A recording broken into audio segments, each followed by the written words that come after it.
कौशल्या मैया राम जी को प्रणाम करती हैं और सभी को उपदेश करती हैं कि हमें भी भगवान का भजन नित्य करते रहना चाहिए। एक घड़ी भी ऐसी ना जाए जो राम के भजन के बगैर चली जाए। घना दिन सो लिया रे अब तू जाग मुसाफिर जा। पहला सोचू माँ के गर्भ में उम्दा पैर पसार, हाथ जोड़कर बाहर निकलियो वही हरि ने दियो बिसराई। जन्म तेरा हो लिया उस भगवान का भजन कर। दूजा सोचू माँ की गोद में हंस हंस दंत दिखाए, बहन भाणजी नूत जिमावे गावे मलंगला चार। लाड तेरा हो लिया रे अब तो जाग। फिर तीजा सोचू सिया सेज में मन में बहुत उछाए, सिया चरित एक ब्याह रचो है हरि ने दियो बिसराए। ब्याह तेरा हो लिया रे अब तो जाग भजन कर।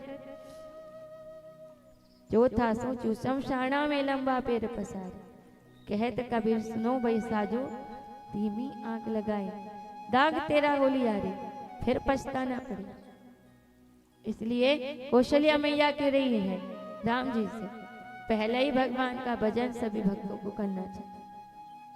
धन्य घड़ी सोई जब सत्संगा, हर घड़ी धन्य है राम जी का भजन कीर्तन करने के लिए, नाम गाने के लिए। भाव को भाव अनख आलस, नाम जपत मंगल दिशि दसम।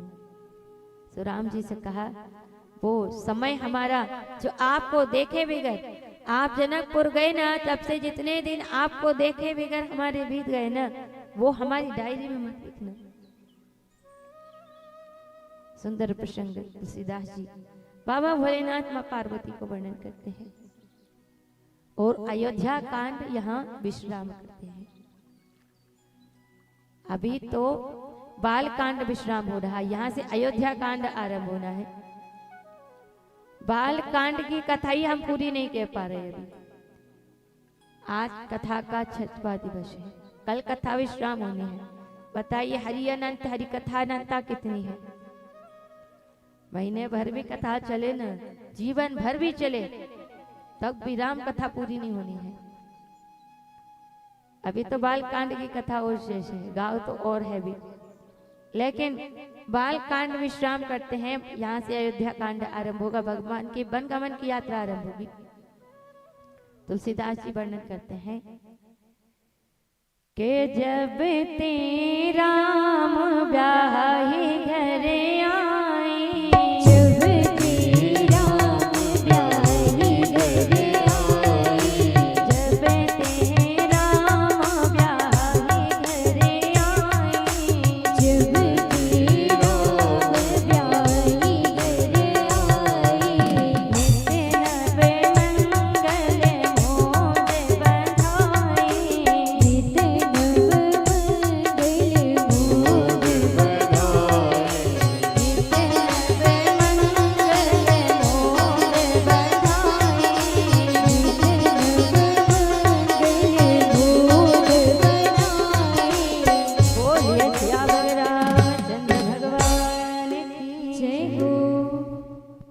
नित्य नए मंगल हो रहे हैं। राम जी का विवाह हुआ जब से जन्म हुआ है राम जी का नित्य नए मंगल होते हैं। किसी ने दुख को तो देखा ही नहीं है, जैसे दुख होता क्या है जानते ही नहीं हो। जैसे विवाह उत्सव के समय तक इतना नित्य नए मंगल होता गया।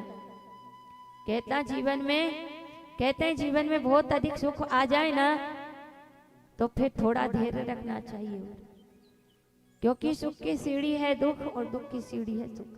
जीवन में बहुत सुख आ जाए ना, उसके पीछे दुख आने वाला रहता है। बहुत दुख आ जाए ना तो समझ लेना इसके पीछे अब सुख आने वाला है। बहुत कभी कष्ट आ जाए तब भी धैर्य बनाकर रखिए। भगवान ने एक बार दीवार पर लिखा, अर्जुन ने कहा कि इस दीवार पर ऐसी लाइन लिखी है प्रभु कि जब मैं खुश हो वो पढ़ लूं, खुशी में पढ़ूं तो दुख हो जाए और दुख में पढ़ूं तो खुश हो जाऊं, ऐसा कुछ लिखिए। सो भगवान ने लिख दिया दीवार पर, ये दिन भी नहीं रहेंगे, ये दिन भी नहीं रहेंगे। तो खुशी में पढ़ता है तो सोचता ये दिन नहीं रहेंगे, खुशी के, चले जाएंगे। और दुख में रहता जब पढ़ता है तब भी खुश हो जाता है कि ये दिन भी नहीं रहेंगे। भगवान ने दोनों बातों को एक ही पंक्ति में लिख दिया। तो सुख और दुख धूप छांव की तरह होते हैं, एक जगह नहीं टिकते।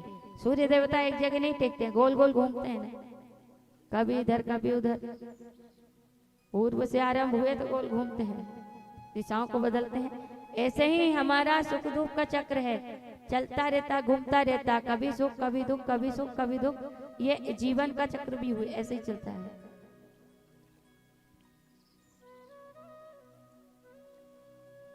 गम दुख बहुत आ जाए तब भी इंतजार करना चाहिए। गम की अंधेरी रात में तू ना इंतजार कर, सुबह जरूर आएगी सुख की, सुबह का इंतजार कर। रात होती है तो सुबह तो होनी ही है, निश्चित है। तो ऐसे दुख की रात अगर जीवन में आ जाए तो सुख का उजाला होगा ही, सूर्योदय होगा ही। लेकिन जब जीवन में बहुत सुख आ जाए तो धैर्य रखिएगा। फिर जब सुख को पचा गए तो दुख को भी जब आ जाए तो भगवान को दोष मत देना, लगना कि दुख दे दिया। हमारे एक व्यासी बड़ी सुंदर भजन गाते हैं कि सुख भी तुम्हारे हैं और दुख भी तुम्हारे हैं, छोड़ू मैं किसे भगवान, सुख भी तुम्हारे हैं दुख भी तुम्हारे हैं।